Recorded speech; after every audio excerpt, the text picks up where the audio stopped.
Welcome to Weird Sports. We're back, episode 2. And what we're talking about today, my voice kind of went in and out. I had like a piece of goldfish go in my throat. Now, what we're talking about today is City College of New York, the point shaving scandal. A little background information on City College of New York, which obviously is in Manhattan, New York. They played 58 seasons in collegiate Division I basketball from 1905 to 1963, compiling a 65.6% win percentage at 593 wins to 311 losses. They appeared in 2 NCAA finals, winning one of them. They made it to the Final Four twice, and they've only played in, I believe, 6 NCAA games. Tournament games, and they're the only team in NCAA. Yeah, listen to this little nugget. The City College of New York is the only team in men's college basketball history to win both the National Invitation Tournament and the NCAA tournament in the same year, 1950.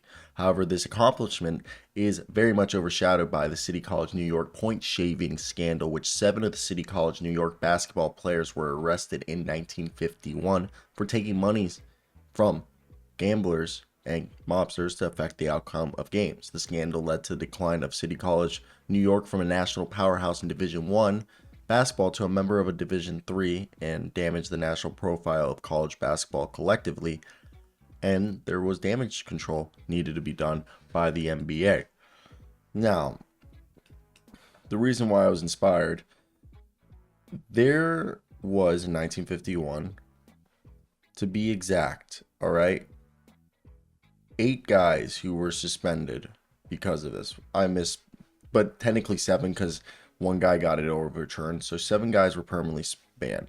Ralph Beard, Alex Grossa, Norm Magger, Alvin Roth, Bill Spivey, Ed Warren, Sherman White, Jack Malinas, and Gene Melkorian. I probably said that terribly, but those were all suspended right then and there. And Jack Malinas was actually in 54. So Sherman White, Warner, Spivey, Gene, Roth, Norm, Groza, and Beard were all from 51. We'll talk about Jack later, but let's talk about the point shaving scandal. All right, because it's an interesting story to say the least, because it affected college basketball as a whole. The NBA had to do something about it because they were at jeopardy of looking like basketball was a rigged game. So the 1950 to 51 college basketball point shaving gambling scandal that involved 7 American schools in all, with 4 of them being in New York City, 2 in the Midwest and 1 in the South. Most of the key players in the scandal were part of the City College New York Beavers national team of 1950. The cheating began with the NCAA and NIT champions. City College of New York, CCNY for the rest of the video, had won the 1950 NCAA Men's Division I basketball tournament and the 1950 National Invitation Tournament, NIT, over Bradley University. The scandal involved CCNY and at least 6 other schools, including 3, like I said, from New York City, New York University, NYU, Long Island University, LIU, and Manhattan College, as well as Bradley University, the University of Kentucky, the University of Toledo, were all part of the scandal. 33 players, as well as organized crime. And CCNY was eventually banned from playing at Madison Square Garden, although Coach Nat Holman was cleared of any wrongdoing. Junius Kellogg, a standout 6'8" Manhattan College center, was offered a $1,000 bribe to shave points before a game against DePaul. Although he was working for minimum wage, at the time it was 75 cents per hour, at a frozen custard shop near campus, Kellogg refused to take the money and reported the solicitation to his coach, Ken Norton. Norton sent him back to New York City with District Attorney Frank Hogan to obtain evidence about the corruption. Kellogg wore a wire when he was again approached in a nearby bar. The scandal first became public when Hogan arrested 7 men men on charges of conspiring to fix games on February 18th, 1951. Among those taken into custody were All-American forward Ed Warner, center Ed Roman, and guard Al Roth, the three stars of the CCNY 5 that won both the NIT and NCAA tournament. Still the only such double championship in history, and destined to remain such, since teams no longer are allowed to enter both tournaments in the same year. The police set up an undercover operation. The arrests were made in Penn Station when the players returned from Philadelphia after CCNY defeated Temple University 95-71. In all, 32 players from 7 colleges admitted to taking bribes from 1947 to 1950, fixing 86 games in 17 states. Jack Molinas was not caught in 1951, but after he was suspended for gambling by the NBA, he was linked back to the 1951 scandal by bets placed on his then college team, Columbia University. The scandal had long-lasting effects for some of the individuals involved, as well as college basketball and the NBA itself. Long after the scandal was over, coaches would warn their players what could happen to their lives if they chose to make some fast money. We see it today. Calvin Ridley said it was the biggest mistake of his life. We saw Miles Austin get fired for betting on MLS. While Kentucky was forced to cancel one season of play, the 52-53 season, it was the only program that was not permanently hobbled by the scandal. To date, Bradley's the only other affected school to have appeared in a final major media poll. However, none of the programs would suffer more than CCNY and LIU. Following the discovery of several other irregularities, CCNY de-emphasized its athletic program and dropped down to what is now Division III. LIU shut down its entire athletic program from 51 to 57 and did not return to Division I until the 1980s.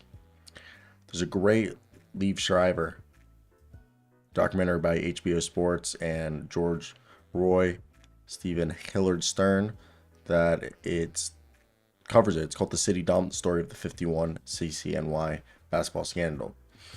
And what's incredible about this is the way that it all went down. Ralph Beard and Alex Grosso, they admitted to it. And Norm, he was connected to it, as well as Roth was another guy. And the Bradley guy, Gene, he was selected first overall by the Bullets, never got to play in the NBA. Bill Spivey, Kentucky player, banned. Ed Warner, CCNY player, banned. Sherman White, LIU player, banned. And Jack Molinas, he was banned for playing, betting on his own team. And he was a guy who actually got to play in the NBA and was named an All-Star in 1953. So that's the crazy part. He ended up going on to becoming a lawyer. He was admitted in the New York bar, Jack. So crazy thing, he died at 43. He was shot. Supposedly he was murdered. Pretty crazy. So it's wild to think about these guys, like Ralph Beard, all-star. A lot of these guys were all-stars in the NBA. They had already started their NBA careers. They were either in their first or second NBA careers. Like Alex Grossa, who played for Kentucky, his jersey's retired. So some of these guys are looked up quite, well. So I think it's interesting to see how some of these guys, like Gene, he could have been a guy that could be in the Hall of Fame, but number 1 overall pick by the Baltimore Bullets and never played a minute. It's crazy. And he died in 2019. Gene was an insurance and appliance salesman. That's it. I think you guys are gonna enjoy this one, but yeah. I think what you take from this is college basketball has come a long way, and it's ridiculous to think about how it was a while ago, because basketball, these scandals rocked it to the core, to the point that being involved with this scandal almost ruined the league. So it's good to see that somehow they were able to evade this, because nobody remembers this. And there's also guys named Floyd Lane who he got caught up in it as well. And there was also Erwin Dambrot and Ed Roman. All right, all guys, some of them didn't even have a shot to get in the NBA, but it's crazy to think about that. Yeah, CCNY could be basically St. John right now. Cheers.